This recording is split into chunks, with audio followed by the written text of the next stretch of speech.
Jesus replied, "A certain man hosted a large dinner and invited many people. When it was time for the dinner to begin, he sent his servant to tell the invited guests, 'Come, the dinner is now ready.' One by one, they all began to make excuses. The first one told him, 'I bought a farm and must go and see it. Please excuse me.'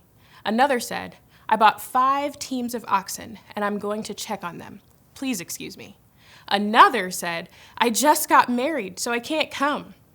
When he returned, the servant reported these excuses to his master. The master of the house became angry and said to his servant, 'Go quickly to the city streets, the busy ones and the side streets, and bring the poor, crippled, blind, and lame.' The servant said, 'Master, your instructions have been followed, and there is still room.' The master said to the servant, 'Go to the highways and back alleys and urge people to come in so that my house will be filled. I tell you, not one of those who were invited will taste my dinner.'" Hi, my name is Michaela Tenney, and I'm so excited that you are joining us for this reflection. As an introvert, it might surprise you to know that I love a good party. Now, I don't always love going to parties, but I do love planning and hosting them. I once went to a party with a friend, and after an excruciating long amount of minutes that felt like hours, I mysteriously found myself in the kitchen as the self-appointed dishwasher for the party.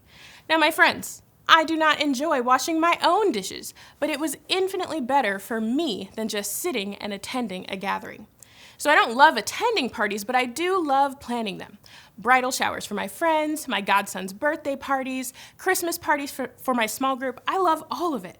When I was a student ministry leader, I loved planning events for my students, and even now, I work for a team that plans conferences, which I personally consider to be just an excuse to throw a really big party. But nothing is worse for the host of a party than when those you invite don't show up.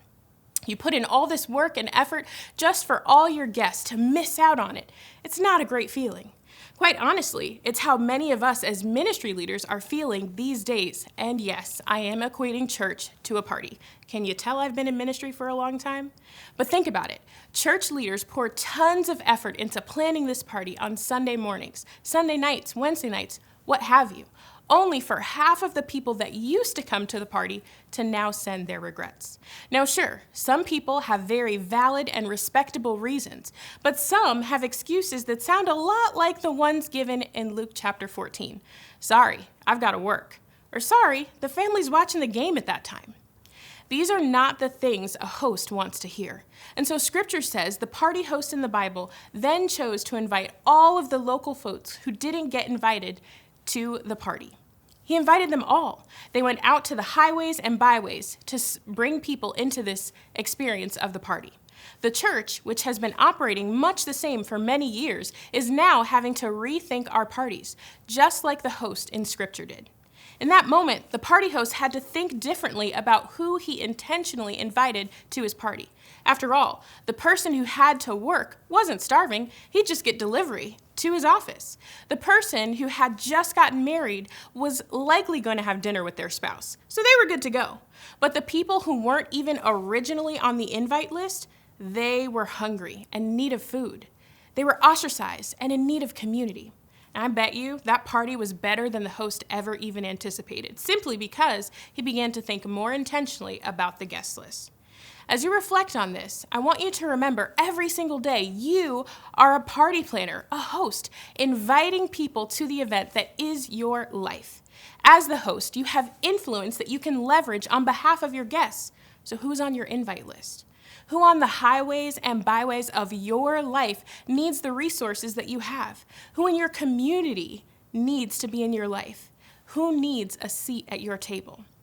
As you think about offering a seat at your table, look at the books you read or the podcasts you listen to. Where are the voices of women, the people of color, disabled people, and people from the LGBTQ+ community? Where are those voices in the formation of your spiritual life, and whose voices are missing? Where are those people in your everyday life? The ones who come from a different tradition, look or speak differently than you, and dare I even say it, think differently than you. Who are you inviting to the table?